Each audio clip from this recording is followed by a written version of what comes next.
धनी धर्मदास साहेब की जय। चार गुरु वंश 42 की जय। गुरु श्री लक्ष्मण दास साहेब की जय। गुरु श्री जयराम दास साहेब की जय। गुरु श्री चतुरदास साहेब की जय। गुरु श्री मनहर दास साहेब की जय। गुरु श्री मंगलदास साहेब की जय। गुरु श्री खेमदास साहेब की जय। गुरु श्री पद्मनाभ साहेब की जय। बोलिए सदगुरु साहेब। जेठ सुदी पूनम सोमवार शुभ चार संवत 1456 सदगुरु प्रगटे आप गगन मंडल से उतरे सदगुरु सत्य कबीर जलज माही पोढ़न कियो सब पीरन के पीर। कबीर नाम सबसे बड़ा विचार यथा नाम गुण है तथा जाने जाना। साहेब सबका बाप है बेटा किसी का नहीं। बेटा होकर अवतरे सो तो साहेब का। आज रोज जेठ सुदी पूर्णिमा सत्य पुरुष परमात्मा सदगुरु कबीर साहेब नो 627मो प्रागट्य दिवस। आ दरेक कबीरपंथी समजवा जेवुं छे के આજનો પરમ પવિત્ર દિવસ કબીર જયંતિ નહીં પણ સદગુરુ કબીર પ્રાગટ્ય દિવસ કહેવાય છે। કેમ કે જયંતિ એમની ઉજવાય જેઓ આ સંસારમાં નથી, જેઓ મૃત્યુ પામ્યા હોય। પણ સદગુરુ પરમાત્મા કબીર સાહેબ તો અજર અમર અવિનાશી સત્ય પુરુષ પરમાત્મા સ્વયં છે। સત્સુકૃત સત સાહેબ મેરા અજર પુરુષ અવિનાશી અને માટે જ સાહેબનો જન્મ પણ નથી અને મૃત્યુ પણ નથી। સદગુરુ કબીર સાહેબ ત્રિકાલ બાધ્ય અવિનાશી છે। ત્રિકાલ બાધ્ય અવિનાશી એટલે ભૂતકાળમાં હતા, વર્તમાનમાં છે અને ભવિષ્યમાં પણ રહેશે। જેઓ અખિલ બ્રહ્માંડની ઉત્પત્તિ પહેલા અને અખિલ બ્રહ્માંડના વિનાશ બાદ પણ હાજરા હજુર છે। માટે સદગુરુ સાહેબ ધણીને અનાદિ પુરુષ કહેવામાં આવે છે। અનાદિ પુરુષ એટલે જેમનો આરંભ પણ નથી અને અંત પણ નથી અને જે ત્રિકાલ બાધ્ય અવિનાશી હોય એને જ સત્ય કહેવામાં આવે છે। સાક્ષાત પૂર્ણ બ્રહ્મ સર્વોચ્ચ સદાધારી સદાનું નામ જ સત્ય છે અને એ જ પરમ સત્ય। સત્યલોકમાં સ્થિર હોવા છતાં આપના સર્વના ઘટમાં ચેતન સત્યાત્માના રૂપમાં નિવાસ કરે છે અને માટે નામ છે તો સત્ય નામ, ગુરુ છે તો સદગુરુ અને લોક છે તો સદગુરુ છે। માટે સત્ય ઉપર કોઈનું શાસન નથી અને પરમ સત્યને બીજા કોઈ શબ્દમાં વર્ણવી શકાય એમ પણ નથી। માટે સત્યનું નામ જ સત્ય નામ છે અને સદગુરુ પરમાત્મા કબીર સાહેબ આ જગતમાં પ્રાગટ્ય અવતરણ વાસનાના કારણે નહીં, કર્મ બંધનમાં બંધાઈને નહીં, કાળ અને માયાને વશ થઈને નહીં, પરંતુ દયા અને કરુણાના કારણે થાય છે। જીવ દુખી દેખી ભવસાગર તા કારણ ભવધારા।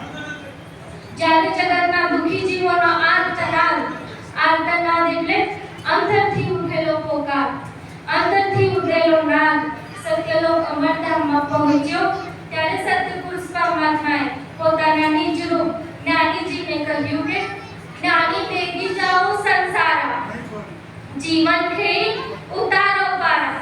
હે જ્ઞાનીજી, હે જ્ઞાની પુરુષ, તમે જટ સંસારમાં જાઓ અને જગતના જીવોને સત્ય નામનો ઉપદેશ આપી મોક્ષ પદ આપો, તેમનો ઉદ્ધાર કરો અને સત્ય પુરુષ પરમાત્માનું પોતાના મહાન તેજોમય સ્વરૂપ જ્ઞાનીજી જ્ઞાની પુરુષના રૂપમાં જગતના જીવોને ચેતવવા માટે આ મૃત્યુલોકમાં કલયુગમાં 627 વર્ષ પહેલા કાશી લહરતારા સરોવરના કમલ પુષ્પ પર શ્વેત પ્રકાશ રૂપે પ્રાગટ્ય થયું છે। માટે જ્ઞાનીજી જ્ઞાની પુરુષ એ જ સત્ય પુરુષ પરમાત્મા સદગુરુ કબીર સાહેબ, બીજું કોઈ નહીં. એ જ સત્ય નામ, બીજું કોઈ નહીં. અને સદગુરુ પરમાત્મા કબીર સાહેબે તો ચારેય યુગોમાં જગત જીવોના કલ્યાણ માટે સત્ય નામનો જ ઉપદેશ આપ્યો છે. हम सर्वंगी सतलोक के घट घट वासाला है, कहत कबीर साहेब सुनो भाई साधु, सत्य नाम प्रगटाए.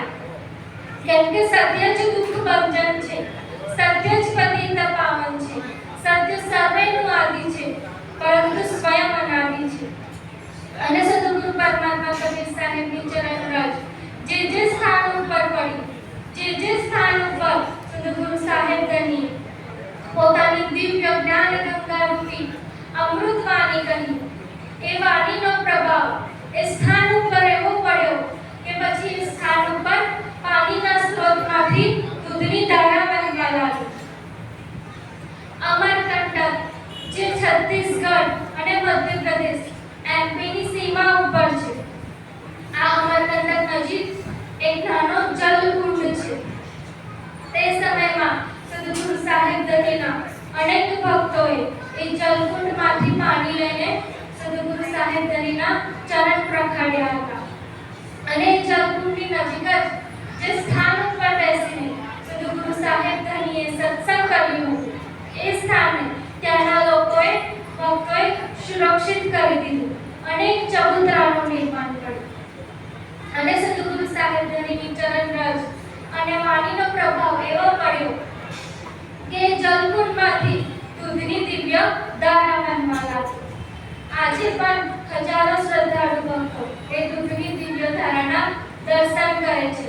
આજે પણ દરરોજ સૂર્યોદય થાય એટલે કે સૂર્ય ઉગે ત્યારે સવારમાં 8 થી 9 ના ગાળામાં એ જલકુંડમાંથી દૂધની દિવ્ય ધારા વહેતી હોય છે. ત્યારબાદ 200 વર્ષ પહેલા સદગુરુ પરમાત્મા કબીર સાહેબે હરસંડામાં દાદા ગુરુ લક્ષ્મણદાસજી સાહેબને દર્શન આપ્યા. તે પહેલા ગંગાઈ દરો સૂકો હતો, પણ જે દિવસથી સદગુરુ પરમાત્મા કબીર સાહેબે દાદા ગુરુ લક્ષ્મણદાસજી સાહેબને સાધુ સ્વરૂપે દર્શન આપ્યા, ત્યારબાદ પૂર્ણ સ્વરૂપમાં દર્શન આપ્યા, ત્યારથી અત્યાર સુધી કાયમને માટે ગંગાઈ દરામાં પાણી વહે છે. માટે આવો પ્રભાવ અને પ્રતાપ સદગુરુ સાહેબ ધનીની વાણીનો છે. સદગુરુ પરમાત્મા કબીર સાહેબની બીજ મુખની વાણીએ અસત્યના પથ્થરોને તોડતી, નષ્ટ કરતી આ મૃત્યુ લોકમાં વહેતી દિવ્ય ગંગા સમાન છે. અને જે મનુષ્ય આ દિવ્ય જ્ઞાન ગંગામાં ડૂબકી મારી તેમની આંખો પરથી અજ્ઞાન રૂપી પડદો સહજ જ હટી જતો હોય છે. માટે આપણું સદભાગ્ય છે, અભાગ્ય છે કે આપણે વિશ્વ મંદિરની સદગુરુ પરમાત્મા કબીર સાહેબે સ્થાપના કરેલ વંશ પરંપરાગત ગાદીના પ્રથમ મહાપુરુષ દાદા ગુરુ લક્ષ્મણદાસજી સાહેબ, દાદા ગુરુ જયરામદાસજી સાહેબની દયા અને કૃપા તથા વર્તમાન ગાદીપતિ ગુરુ શ્રી ખેમદાસજી સાહેબ એવં ગુરુ શ્રી પદ્મનાભજી સાહેબના આશીર્વાદ આપણા મસ્તક ઉપર છે. ત્યારે સદગુરુ સેવો પૂરણ પ્રેમ સફળ થાય મનુષ્ય અવતાર, દાસ ખેમ સદગુરુ ચરણોમાં ધન્ય ધન્ય સદગુરુનો ઉપકાર. કબીર સાહેબની કૃપા થકી સત્ય નામના વિશ્વાસે સફળ થયો મનુષ્ય અવતાર. જે જીવે વિશ્વાસ રાખ્યો તેમને સદગુરુએ કરી સહાય. આટલું કહીને મારી વાણીને વિરામ આપું છું. સાંભળો.